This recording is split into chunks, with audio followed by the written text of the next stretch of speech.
Hi, this is Becky Nunn with Nunn Design, and I'm a guest designer with Beadaholique. And in this video, I'd like to show you how you can create sculpted resin pieces like in these samples here. To do this technique, you'll want to have the following tools and ingredients. I have a 2-part silicone putty. I've already pinched off equal size balls. I have the Nunn Design 2-part resin. It's already pre-mixed. I have a couple of different mica powders, or you can use CASTIN craft color pigments. This is what we're going to use to colorize the resin. And then a couple stir sticks and Q-tips. We also have some Nunn Design open back bezels. And for this particular project, I'm going to show you how you can use organics to create your sculpted resin. Let me show you why this technique is so awesome. When I was playing around with creating molds, I was creating molds and then casting the pieces. And then it was challenging to figure out where I wanted to use those pieces, unless I wanted to drill them or attach them somehow into a Nunn Design bezel. And in this case, I used 2-part resin underneath and then stuck this piece on the top. Then I thought, well, wouldn't it be neat if you could actually create a mold and then put the bezel right into that mold and then pour the resin, and therefore coming out with a piece that you didn't need to attach. It was already built in. And that's how the idea of creating this technique came about. So let me show you how to do that. You're going to pinch off equal size balls of the silicone putty, but before you mix that, because you have such a small window to do so, you want to make sure that you're all set up with what it is that you want to have your design be.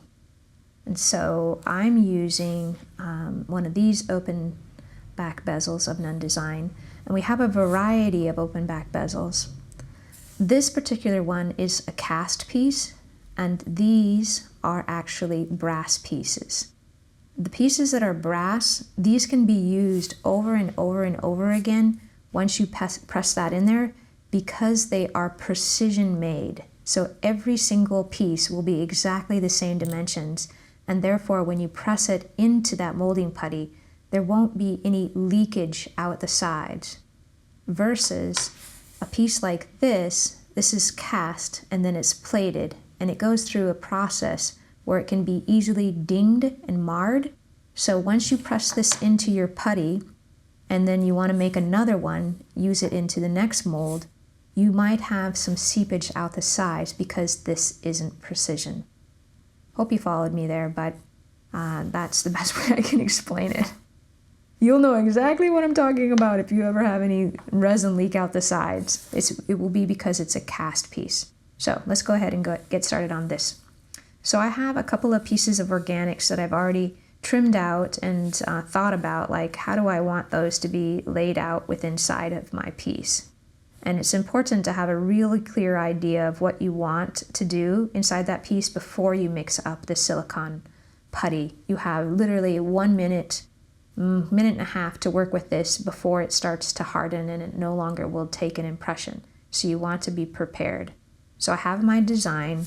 I'm also going to have out a piece of a cardstock to work on, and then I'll also use a little bag to place my putty on, just so it doesn't stick to the surface of my work area. All right, so now I'm ready. So I have equal size balls. These were balls and they've kind of just morphed down into puddles. You're going to mix these 2 parts until they are no longer marbled. So I like to use the palms of my hands and just move the putty back and forth until it's no longer marbled.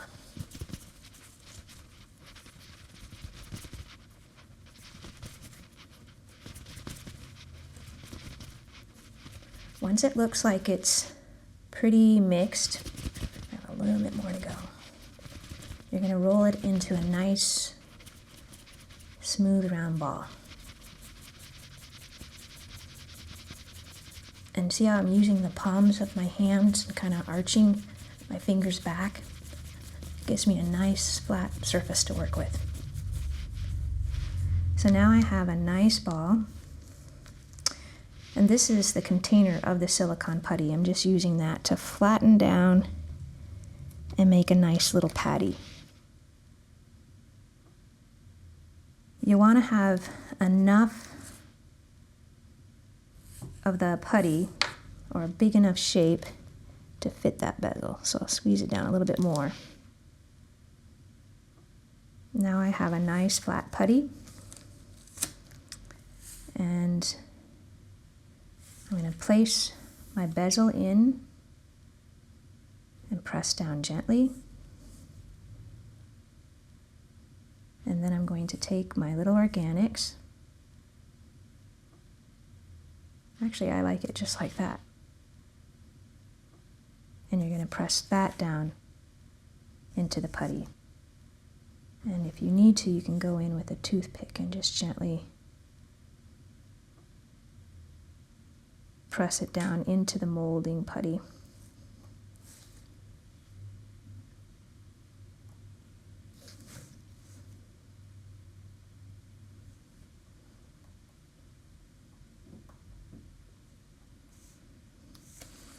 Then you're going to let that set.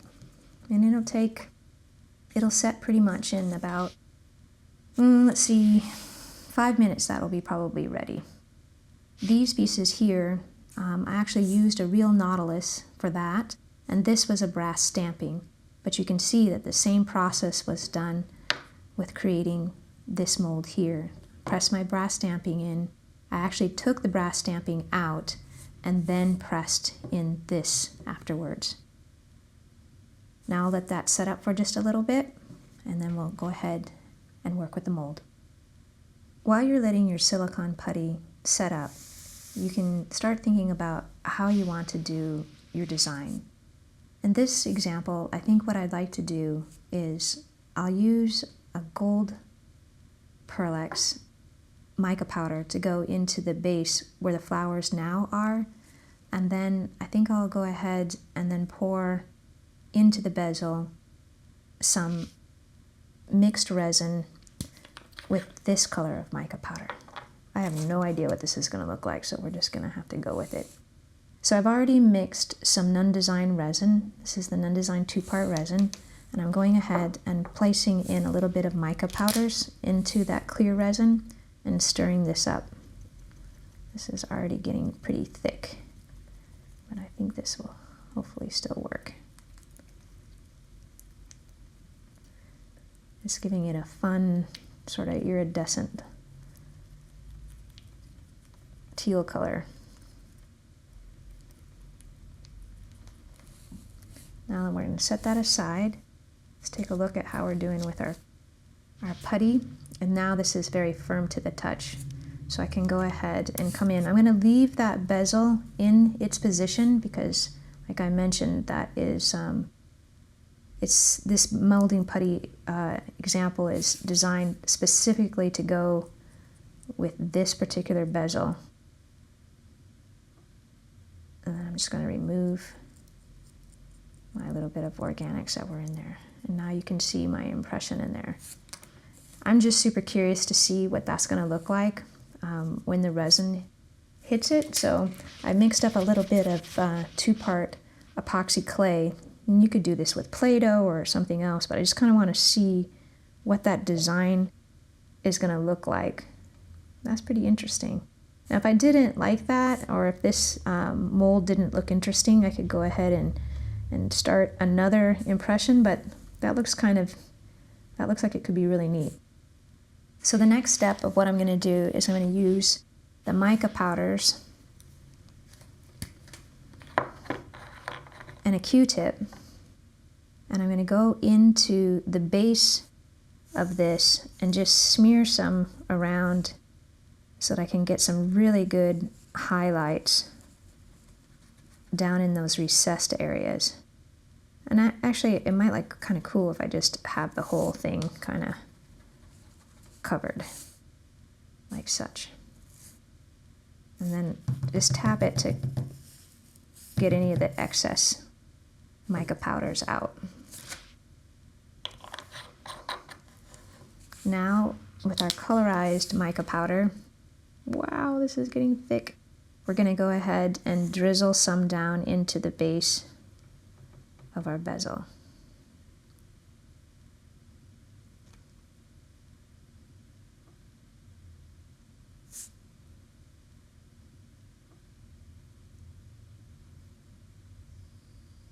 All right, before I get too much in there, I'm going to stop and use my toothpick to move that resin around inside of there. I'm also going along the side edges to make sure that I don't have any air pockets.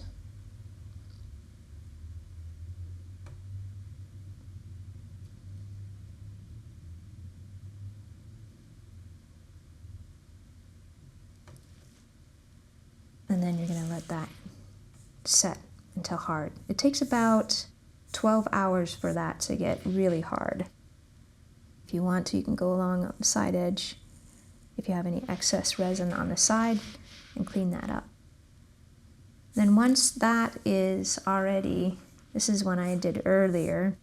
On this I mixed up some black casting craft opaque pigments in with my clear resin, and I had gold mica powder on the base. And then when you were done, you come in and you peel back these side edges and your piece will pop out. And this is pretty interesting, but you can see that I had some right here on my organics. That's kind of a little bit funky. If I wanted to, I could put another coat of clear resin over the top of that to give it an interesting look, and it would fill in that little hole right there, but that's pretty neat as it is. When I was talking about earlier how sometimes the resin can seep out, this is another example of a cast piece versus a precision brass piece. And I poured in a little bit of the clear resin, and I could see that it was sliding out the top, out of the bottom. So I just stopped and let that piece cure. It fully cured, and you can see it had a really cool effect where it has like a partial coverage, and then this also had it, and I just filled in additional, I put tape at the back of this and just put additional resin over the top to create that really interesting funky look. I mean, I love it, bubbles and all. It just looks so unusual. And that was kind of a fun exploratory play, but really figuring out why was it seeping out of the sides on some and not others really came down to the fact that these were cast pieces. And you can see that it does involve some cleanup, and this just takes a pair of needle nose pliers to kind of pick at this, and then it peels off. But this technique works, it just requires more cleanup than if you were using a brass precision piece. So this is Becky Nunn showing you how you can create a sculpted resin piece using organics, or you can use brass stampings, you can use colorized resin, or you can use mica powders to create really interesting pieces. Thanks for joining me.